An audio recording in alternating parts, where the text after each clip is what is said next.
visual artist based in the Bay Area. I'm from Korea. I moved to the Bay Area 4.5 years ago for my master in fine art at UC Berkeley.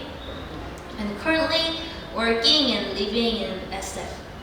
I initiated an autobiographical feminist religion, Heesoo, and I named Heesoo after a Korean term, 무성별. It means agender, without the boundary of gender.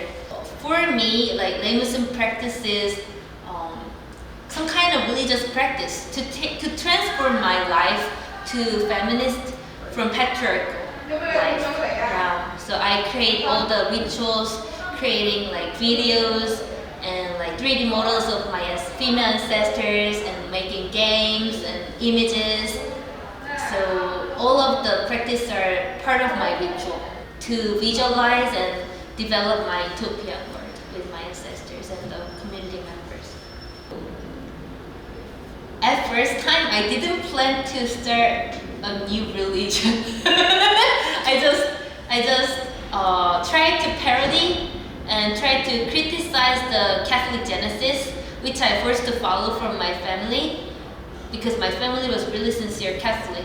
And I found and I was in business field when I was in undergrad, and long story short, I found that the message from Catholic Genesis is kind of same with the messages I got from my friends and family in Korea before.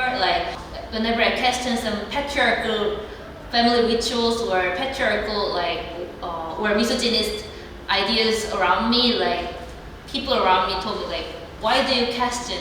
Why do you question the tradition?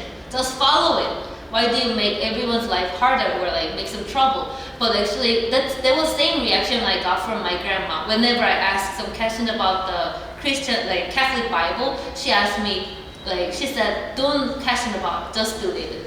So that was how I started Heesoo first. I wanted to criticize that the patriarchy and misogyny and the patriarchal doctrines I'm supposed to follow. So I made my own versions of Genesis. In my Genesis, it's kind of I parodied and criticized the Catholic one. In my Genesis, the God is female, and the God created vaginas first, and the God asked the vaginas to create the word together, and then the God was satisfied with their performance, really great job, and they fed the vaginas, and then they were full and started to poop, and the poop became the penises. So it was my Genesis. And at first time, I didn't have any plan to do something else. It was just for a class in UC Berkeley MFA program. All of us needed to create some new creative writing. So I wrote the Genesis and drew some watercolor drawings, illustration about the Genesis.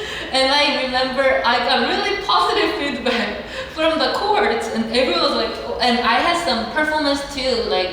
I designed a performance reading the Bible and introducing the concept of Heesoo as some kind of performance. There's no community, and I didn't start it as religion at the time, but it was just for the one-time assignment, and people really liked it, and that's how I started. And later, people asked me how they can convert to Heesoo. So I had some prospective community members first, and that's how I started this project. And the reason why I visualized as reptile and woman is because the references related to that was around me a lot when I was thinking about Heesoo. For example, I was thinking about the Catholic Genesis, and you see the snake and female character, right? And I was researching Korean shamanism at the time too, and there is one God tribe, and their symbol is female and snake, and they're really holy.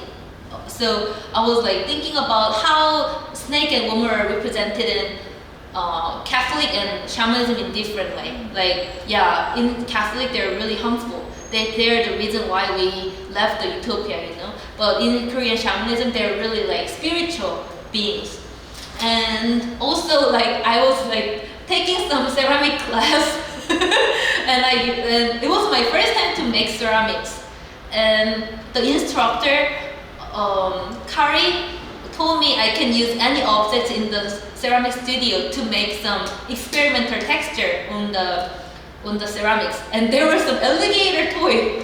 I don't know where it came from, but it was just there. And Carrie was like, "Oh, there's an alligator toy. Like maybe you can make some fun pattern on it." So she gave it to me. So I was like, "Okay," and I was like hitting the ceramic with the alligator toy just without like any like planning.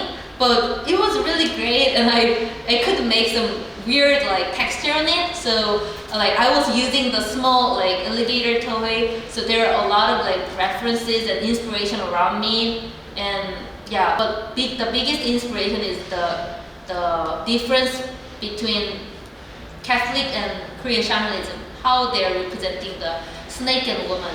And because the Catholic Genesis was like something that I really forced to believe in. So and in Catholic Genesis, snake and woman are described as the reason why we left the Ethiopian world. So I wanted to visualize my God or my spiritual energy as snake and woman. Wanted to like create some different kind of understanding about the two beings. Through my family, I have really interesting experiences with Catholic and shamanism. For example, my grandma and great grandma were really sincere Catholic. I can show you my family photo. There are all the like white Jesus statues in my house, and actually I have some lenticular image of the white Jesus and Virgin Mary in my house. So like, and my great grandma had dementia when I was living with her. So there were 5 female in my family: great grandma, grandma, my mom, me, and my younger sister. My dad was out of town often. So there were 5 female from 4 generations, and 2 of them, great grandma and grandma, really sincere Catholic. They were always like my grandma always called me to read Bible together before we have breakfast. And whenever I asked something like, "Oh, I don't understand this part," or something, that she was like, "Just believe it, and then I will understand it later." But interestingly, after my grandma passed away, no one goes to church. And my mom's best friend is Korean shaman. And they are praying for me and my family. I remember one of my previous mentors told me, my God was my grandma. And after my grandma passed away, my God died. Now I feel so much connection to Korean shamanism, because like, even yesterday, my mom asked me, like, my mom told me she will, in like 2 weeks or something, there will be a big ritual. So she will put some lantern with my name, with Andrew's name too, and like kind of like blessing us, or like praying some good energy. Oh. So she asked Andrew's birthday and name. Like she's like, it's our daily conversation. Like she texts me like that. "Oh, what is his birthday?" And when I went to Korea, when I visited my mom, like she often meet the shaman friend, and so I followed her and I 3D scanned the shaman's shrine too. And the shaman gave me a lot of like interesting inspirations, like how they interpret the word, and like her personal history, and like her life story, and like the family. So Catholic is really related to my childhood, and when my grandma and great grandma were alive. But now, like, I feel more related to shamanism, and I'm really interested in the way how they're describing female and the energy. Yeah, and Korean shamanism has a lot of history too. Like, most of the shamans are female, and if the terms are kind of focused on female shamans, and they interpret the spiritual energy, the God's energy, it's female energy. So if there's some male shaman, you put extra word to describe each man. So it's kind of opposite of the way how like the words are working in Catholic or like in English, like So before I started, I visited Korea and I met shaman to see how they are managing their community. Because what I learned from online, like when I did the research, I heard that each of them has their own shrine. It's really independent, and they call themselves as God. So there is no hierarchy. Like there will be some teacher, that kind of relationship, but basically they call themselves as God. They call each other as God. And after the training, shamans graduate from the teaching process or something, then they call themselves as God too.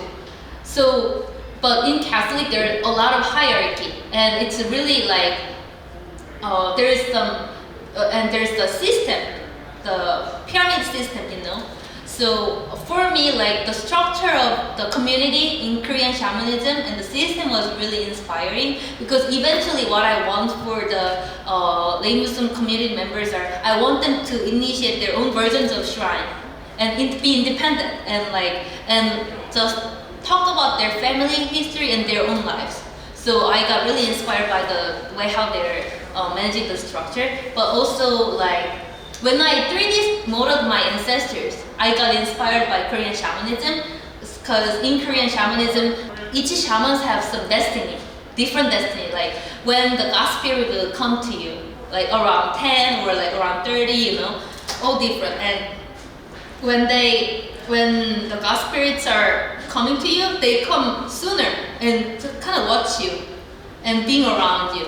And that concept was really inspiring. And when I saw my family's photo later, I was like, and I have some photos of me, like 100 days old me in Catholic church waiting for the baptism ceremony. And I was like, what if lay Muslim was here? If my ancestors knew it'll happen like this, like Heesoo will go through many things, but eventually will go to Berkeley and start lay Muslim. If they knew everything from that time, how they will deal with the situation at that time and space. So I was like, then like maybe they will. I imagined like they will still worried about me, but kind of know eventually I will do well. I will go through well. So they will kind of like hold me, or like like just like seeing me, the way how I visualize my ancestors and lay Muslim in my pre-motu series is like having that kind of understanding from shamanism. And also like when I 3D modeled the ancestors, I visualized them as similar age with me, around late 20s. That's how I started my own religion. So I visualized my ancestors as similar age with me, like without any illness and sickness, and they have like fresh body with young body, and they don't get old, they don't get sick. And I didn't want to visualize the difference between generations. Like I wanted, like even though there is some relationship between me and my ancestors as like ancestors and I'm the granddaughter, but still in the digital utopia, I wanted them to be same with me, like young like me. And the dance and the music and everything, the ritualistic part of lay Muslim, I watch a lot of videos and research a lot of like materials about shamanism too. And I'm really interested in interpreting Korean shamanism as some kind of methodology to reclaim feminist practice in the current Korean society. So I was like studying that too. So while I'm in college, I prepared to do some startup related to patent or design. The concept was recreating the sanitary napkins package, and I got this idea from my own feeling. Like I was like thinking like, even though I studied girls middle school, high school, and women's university, and like full of female in my life, but whenever I bring the sanitary napkin in public, I didn't feel comfortable. Even though there's like couple like male teachers in school, but still I was like, whenever my friend asked me to give her some sanitary napkin, like the pad, I was like, here, like I was like hiding it, but I didn't know why I'm doing that, but I kind of like just did it, and I was wondering like why I felt shameful to bring it openly, and at that time, with the all the methodology I learned from business field, I kind of like tried to analyze the product of the sanitary napkin, and I realized at that time I thought it's because of the package design with the pastel color scheme and floral pattern. It looks like diaper. And I was like, oh, it's because of the package and like the design is so awful. Maybe that's why I feel so embarrassed to bring it. So I just like analyzed my feeling and analyzed the product without understanding of without critical understanding of like why I actually feel like that. But I just decided, okay, I will renew the design, and I spent like 2 or 3 years to do the business. I issued some patent and got some awards too, because yeah, I did a lot of work, and I got some funding from school and some government. There is some government department like supporting the kind of new businesses for the undergrad students. So I got some funding from there and made some prototypes and like tried to make some images, like hire some designers. But later, like after like 2 or 3 years, I slowly realized something is wrong. It was like, I'm not sure whether I'm going the right way. And later I realized, what if my product become really popular? What if I sell this idea to like huge company and they make its new sanitary napkin? And then everyone will realize that's sanitary napkin, then they will still feel shameful. So I realized, the design was not the point. The real issue was the fact that I feel shameful about my body and the fact that I'm in period. And I realized the reason why I felt that was because of the commercial ads I was exposed to while I was a teenager, and all the products are saying like white. The sanitary napkin products name were white, whisper, and like good feeling in Korean, and saying like, like the advertising like, that girl, like, oh my god, look at her pants, she's in period, oh my god, like making fun, like, or like make the girl feel embarrassed, and like, and utilize like kind of monetizing the shamefulness and selling the product, saying like, you should use our product. If you don't use our product, then everyone will notice you are in period. That kind of concept. And after I realized that I could reinterpret all the many of the makeup products to like, your face without makeup is so shameful. Like, are you gonna go out like that? Like, you should use our lipstick. That kind of advertisement. So after I realized that, I also learned that I learned how to monetize my shamefulness and my body and my feeling, and also my friends and also my family, my female ancestors, my mom. Everyone is like censoring their body and like censoring their like faces, So after I realized that, I wanted to educate myself and took some art history classes or philosophy classes and Korean women's history classes, and I could learn a lot of things which I never knew, which I never learned from business field. And I realized, and I saw some feminist artists work, and I was like, that's what I want to do. So that's how I became an artist. So even though I started Lei Muslim after I moved to the Bay Area, but my motivation to be an artist and to come to the US is like from that experience, the recognition I experienced through my business, the sanitary napkin, and like monetizing my body, and without even noticing it, I was just reproducing the misogyny and patriarchy and all the violences through and harm. It was like I was like kind of threatening my own self and my friends and my family. So that kind of realization was the main motivation for me to do the Lei Muslim too. because I didn't major art in college, for me it's all about tools. Sometimes I do enjoy like working on some like new medium, just exploring and without any plan. But about my work, usually I have very strong conceptual ideas about what I want to do. Then I choose the medium, the right medium. Actually, 3D modeling is like the way how I started 3D modeling is same.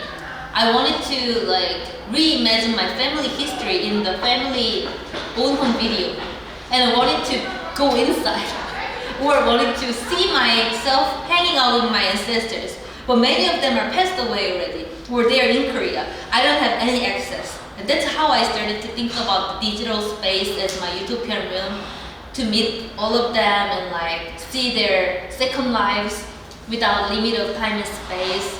Yeah, so I needed to learn the tool. So I'm quite flexible and fluid in choosing which medium to use. And I want to connect people and different stories and archive it.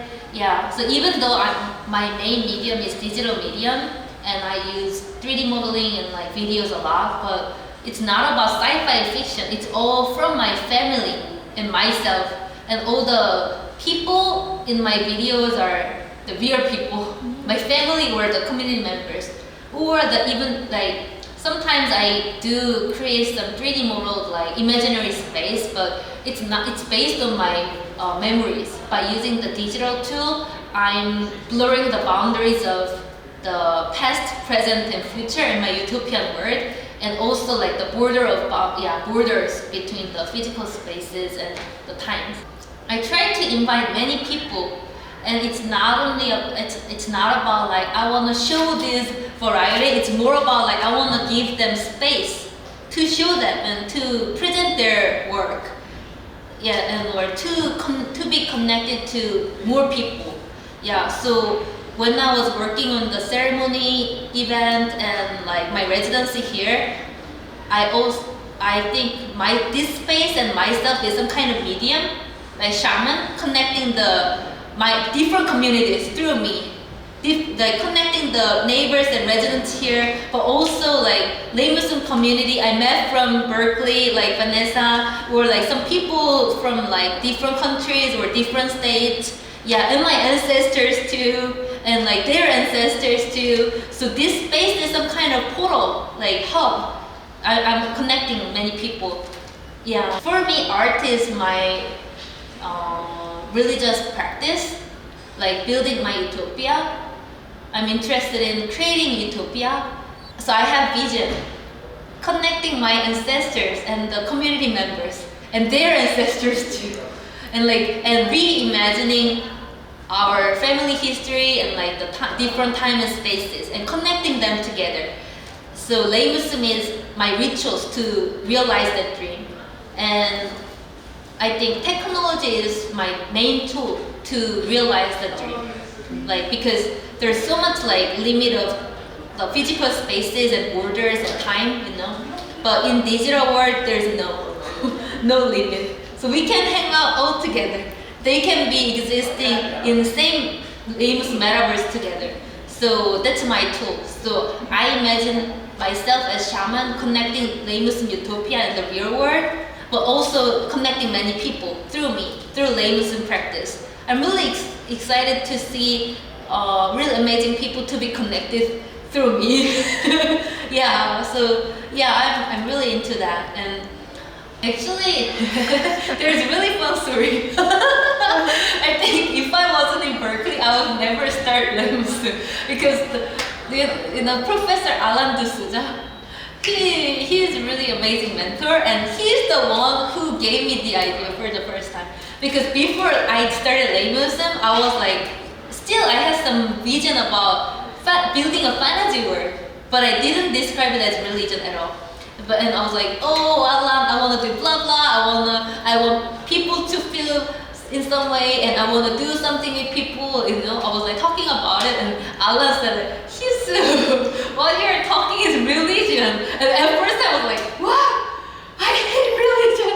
I don't want religion. I'm scared. Why are you saying like that? But they told me they told me, oh, what you're saying is actually about religion, like the vision of religion. So that really inspired me. And so and at that time I was taking anthropology class too, and I was like learning about how to interpret the situation from different angle, you know. And when I see myself and my history, I was like, oh, maybe I need to reinterpret the definition of religion. And my definition about religion is some ideology or some, it can be anything actually. It can be anything that people feel you're supposed to follow, or something that people just follow without any question, without questioning or without doubt. So for me, patriarchy was my religion too. I was born in Catholic, but I was born in patriarchy too. And my grandma always told me, obey your father, the God, but also my biological father. So, and now I realize, okay, like I was born in patriarchy too. My religion was Catholic and patriarchy.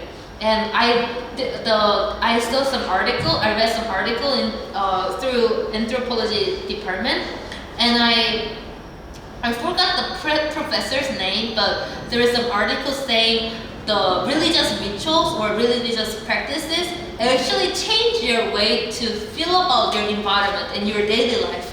And when I apply that concept to my life, I feel like maybe my daily life is full of rituals to serve patriarchy and misogyny. The way how I used to wear clothing, the way how I was talking, the way how I used to interact with people, or the way how I was doing my makeup, everything, or the way how I dreamed about my future. It's all about patriarchy actually. When I was in Korea in business field, it's all about like how to serve it without recognizing it. So I realized, okay, my life is full of the rituals to serve patriarchy in my life, and then I want to convert to feminist life from patriarchal life. So I wanna redesign my life and redesign the feminist rituals. And actually, the lay Muslim ritual is to serve it. It's helping me to live feminist life, because I'm learning about my female ancestors, and like studying their lives, and like archiving all the text and photos and videos, and I'm showing it through this kind of venue and meet many people and learning about their ancestors too. Yeah, so that's how I feel about lay Muslim. It's my ritual, like religious ritual to live feminist life and converting from patriarchy to feminism. For the last 3 years, I feel like I focused on the digital medium a lot, because it was the only medium I had access in my bedroom. I don't have any access to other spaces, you know. There's a shelter-in-place order, right? So I couldn't go out. So it was the 3 years were kind of like, it was great to focus on digital medium, and I tried to continue and improve and expand my lay Muslim rituals. And there were some great opportunities, like digitally. Like I was artist in residence at New Art City, so I got all the technical support from the team, and I could have the digital shrine interactive 3D. But actually, interactive 3D website has really great function that people can explore on their own. But also it's not like super efficient to archive the history. For the 3D lay Muslim interactive shrine, it's like I want people to explore without on their own. They can see my face closer, or like they can go through some small objects in my house, or like some people can just like skip and just like explore and like feel like flying through the game kind of interactive space. But I also wanted to have some expanding, ever-growing archive of my family too, and like keep all the records of like text, like images or videos too. So that's how I started to think about having some different online platform to actualize my vision. But eventually, I want to combine them together as metaverse. Yeah, and I want people to open their own digital shrine too, and I want to visit their 3D pretty like shrine, and I wanna leave my offering there. And wanna learn more about their lives and their ancestors. I wanna read some texts. Yeah, I'm kind of like in the process of getting to my ultimate goal. But yeah, eventually it'll be, my vision is, my ideal project will be like combining them all together. But now I'm kind of like exploring on my own, like to realize part of the vision separately. Yeah, but I want to combine all of them together. As an initiator, I was working on my family's history and my personal history, right? And I also continued the community activities with members. It was kind of separated, and I think both sides are really important for me. Like the way. So the first inspiration to start to talk about my own family was from the community. They supported me a lot, and there is some really great thing I learned from the community is that even though our background is totally different, like some of them are from Mexico, like China, Korea, Japan, or like their family is like Filipino immigrant, like even though we have totally different background, like we kind of understand each other. I didn't know that that's possible actually. I always thought I have very specific background, not common in the US. Girls middle school, high school, university, full of female, and like I have business background, and I became an artist after graduating the college. So I never thought people will understand or feel related to me. But the community members gave me that kind of realization. Even though we have totally different background, I feel connected to their ancestors too. So that affected me, and I could like develop my art. And the way how I established my digital utopia, it's kind of affecting me to try a different way to work with the community too. Now I want to combine them together.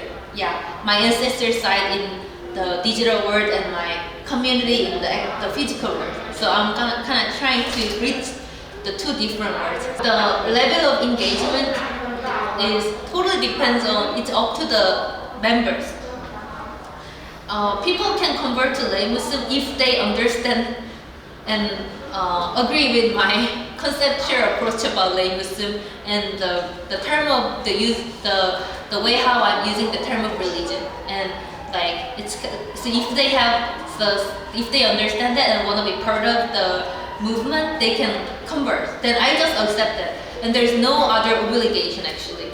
But if they want to be involved more than that, like if they want to work with me or be part of the future ritual or whatever, then they can be part of it. Yeah. So about the digital shrine too, if they want to make, I'm definitely down to help. I painted the mural as the TV screen because for me screens are the way how I enter different universe. Whenever I work on the game or like video project, I work through the monitor, right? And my ancestors are in the monitors, and and I can see other neighbors. That's how I learn about the different worlds, you know. But also when I present my work in galleries or film festival, screen is the way how the audience meet my ancestors too, and like communicate and experience my utopian work. So the screen is my portal gate. The portal gate to enter lay Muslim. We enter the monitor and we are in the TV. We are stepping on the electronic wave, the TV wave. It's coming from the Korean traditional fabric pattern too. So and I have different monitors, and it holds different time and spaces and memories and different people in it. And the lenticular light box is also another screen, and the family photo is another, different kind of screens. So there are a lot of like other different portal gates, to do the time travel. So during the 3 months while I'm here, it's my another room. I have my desktop, the computer I usually use in my home in Noe Valley. But this one is my another room, my 사랑방, to meet people and invite people. and invite people to meet the residents and the neighbors and my ancestors through different physical works. So I'm gonna have another opening in late May, and it'll be opening like celebrating the updated shrine. So I'm gonna update the 3D models of the small businesses and the business owners to my digital shrine. So it'll be connected. My Nui Valley house and this studio will be connected together.